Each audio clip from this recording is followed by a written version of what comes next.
Doomfist is stupidly broken in Overwatch 2 at the moment. All right, guys, welcome to the channel. So Doomfist has received some absolutely incredible buffs. In fact, they have propelled Doomfist to a top-tier tank. I mean, right now in the game, Hog and Doomfist, I mean, these are the meta tanks, 100%. Hog can eat Doomfist for breakfast, but also Hog is just stupid because he's got a one-shot and he's a tank, and I mean, that just makes him incredibly powerful. Doomfist, though, while technically he doesn't have a one-shot, he is now so much more survivable and able to output loads of damage, and I can't actually get the health pack, though. I deserve that teabag. All right, let's just take a look at these changes. So the first place we're going to start is with Rocket Punch, because this is just, it's vile. It's absolutely vile. So this is what they've done. Impact damage range, I'll put this up the top left-hand corner of the screen as well. The impact damage range, maximum to minimum, is increased from 15 to 30 to 25 to 50. Wall slam damage range has been reduced from 20 to 40 to 10 to 30. So this means when you punch people, you do the damage up front. It's not about hitting them into the wall anymore. It's just about punching them in the face. And you've just seen in a few clips there, me punching people with the fist. It's just disgusting. Empowered Rocket Punch, wall slam stun duration range reduced from 0.5 to 1 to 0.25 to 0.75 seconds. So slight reduction there. Non-empowered Rocket Punch now stuns enemies for the minimum 0.25 second duration on wall slam. Empowered Rocket Punch knockback radius has been reduced from 4 to 3 meters, which we don't care because we just want to do damage and we get the trade-off of more damage, so we're totally happy with that. By the way, this is a major overextension here, but I was just going in. And you can see Roadhog there just counters me, just destroys me. I mean, he literally killed me with 2 shots and I'm dead. I mean, he did hook me and, yeah, the rest of the team was there. But yeah, Roadhog is pretty good. Cooldown has been reduced on Rocket Punch from 4 to 3 seconds, and they say this has been in since its rework. So what has happened is Doomfist is a punch bot, but in a way that makes him... well, you just want to punch people.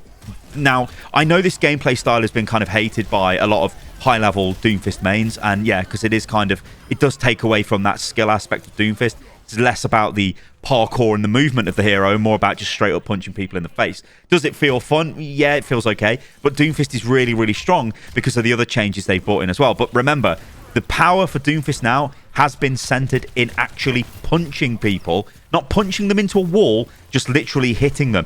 Charge your fist, which you can do faster with the empowered fist. That is not just the standard charge on the fist as is. Get the empowered fist, punch the enemy team, seismic slam the enemy team, punch out of the fight, block. It is really, really strong.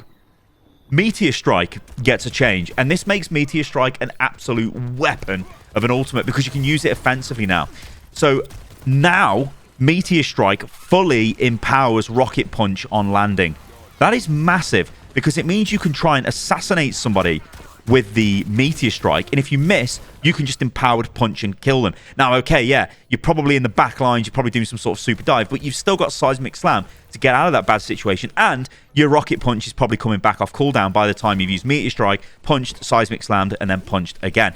This is really, really powerful. Like, you can just assassinate people with it. It is so powerful. In fact, I'd be probably remiss if I wasn't saying to people just use it offensively almost all the time. Don't even bother with defensive Meteor Strikes. I've still been doing it because it's just so ingrained into me. I'm like, well, I'm Meteor Striking, I'll get into a high position so I can Seismic Slam. But it's like, hang on, Sty, that's Overwatch 1. Doomfist, we don't care about that anymore. We're just going to Seismic Slam into them and then just try and take them out. It's just absolutely ridiculous. Now, I want to move on to the best defense. Now, this is Doomfist's passive. Maximum temporary health increased from 150 to 200. Temporary health gain per target hit with abilities increased from 30 to 40 health. This means you have got, well, you can give yourself more green over health, right? It's a straight up buff. When you're using your abilities to damage the enemy team, and if you're hitting more than one target, you get a ton of green over health. This, again, makes you more tanky. This means you can YOLO punch bot straight into the front of the enemy team.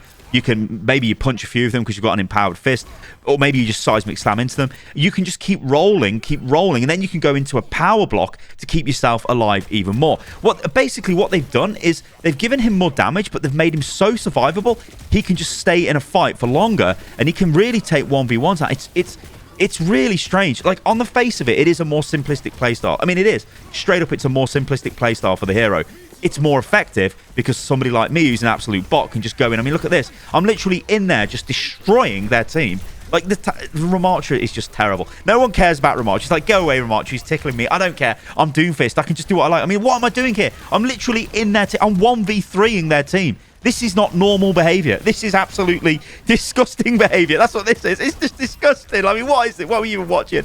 Nice thought by Alfaro, but I mean. Anyway, let's move on to this. It's Power Block, and okay, so they just buffed this as well. So cooldown reduced from 8 to 7 seconds, which I will admit feels very nice. Duration increased from 2 to 2.5 seconds. Again, very nice. Power Block does, you know, it's a nice ability. Remember, it only blocks from the front, but all you're really doing with Power Block is trying to keep yourself alive through those high damage moments and charge Empowered Fist, so you can just do what I just did there, just diving in on people. Minimum damage mitigated required to empower Rocket Punch reduced from 90 to 80. So 10 less damage means you get more empowered Rocket Punch. You can see what they're doing with this hero, right, guys? Everything is about empowered Rocket Punch. It's about, look, get your fist charged, go into the enemy team, and just, I mean, it's just crazy. This is like, I'm literally in the team. I'm trying to get a cheeky kill there with my ult. It didn't work. I've got to disengage, obviously, because I've got no health. Get a good punch on the Tracer, and yeah, then just go back into the fight. But it's just crazy. Like, the enemy team, if they had a Roadhog, they could shut me down, like 100%. But if they ain't got a Roadhog, well, then you can just kind of do what you like with Doomfist, because the Ana can sleep you, sure. Cassidy can be annoying with his sticky grenade. But beyond that, there isn't really much in the way of anything that is a massive, hard, direct counter to this, because you're so tanky, your fist does more damage, and you can hit more people. Well, you can hit less people with it, I guess. But it's just the fact that it's easier to charge, so you've got more damage on the face of it. I mean, well played there by my Kiriko. I kind of let it die here, I think. Yeah, I tried to go back in because I'm like, oh, I'm a Kiriko. But then we just win the game. So I'm like, okay, it's fine. We'll take that. It's fine. Oh, my days. But yeah, what I'm getting at here, guys, is this hero is very powerful right now. You can see the chat. Doomfist completely broken. The fact that he can just go in and fight a whole enemy team almost on his own is really stupid. But remember what I was saying. If you are playing Roadhog against this Doomfist, you can destroy him. And Roadhog is, I think, becoming a bit of a problem in Overwatch just in general. I mean, he was kind of an issue in Overwatch 1, I guess. But in Overwatch 2, what we're dealing with Roadhog is you have a tank that has this ability to one-shot pretty much anyone. I mean, okay, he can't one-shot tanks, but he can still do a ton, like an absolute heavy amount of damage to tanks. But he can one-shot everybody else who isn't a tank. Now, the fact that he's a tank makes him super tanky, obviously. So he can absorb loads of damage. He's got his vape he can crack, and then suddenly he's like full health again. But it's the hook. And I honestly think to myself, the more I think about Roadhog, and the more I play Roadhog, it's like I'm becoming the enemy to myself. I don't really think Roadhog fits into the game anymore. Just because a tank should not have a one-shot ability. I mean, when you look at Ramattra, Ramattra is maybe the way they're going with future tanks. But he's like, you know, he's got a lot of kit. He's not really the strongest in either kind of... he's not a specialist, let's say. He's more of a generalist. And that's kind of okay for a tank, because a tank shouldn't just be running through and insta-killing people. And now the funny thing is, when we look at the Doomfist, this Doomfist isn't insta-killing people, but he's so powerful and he can just steamroll the enemy team. He really can take control of the fight. And when you look at this compared to other dive tanks, you look at Winston, yeah, Winston is still going to be a strong tank. But you look at Ball, and the difference now between Doomfist and Ball is absolutely massive. All right, guys, thank you for listening and watching the video of Stylosa. Let me know how you've been getting on playing Doomfist, because I think he is just so powerful right now. And I'm getting a ton of value with him, and I'm not really a big Doomfist player. I was when he first came out, but that's years ago now. In fact, true story, I got to GM one trick in Doomfist when he first came out, but I think his punch might have been broken then. That's probably why. Because I was so angry at the time, because people were like, oh, you're a boosted YouTuber. I'm like, no, I'm not. So I got Doomfist to GM, and then I went and got Soldiers to GM on like completely new accounts. Anyway, whatever. Enough about my history from 10 years ago. All right, guys, thank you for listening and watching the video. Leave a comment below, like the video, sub to the channel, all that good stuff. And I'll catch you out there abusing Roadhog and Doomfist, I guess. See you soon.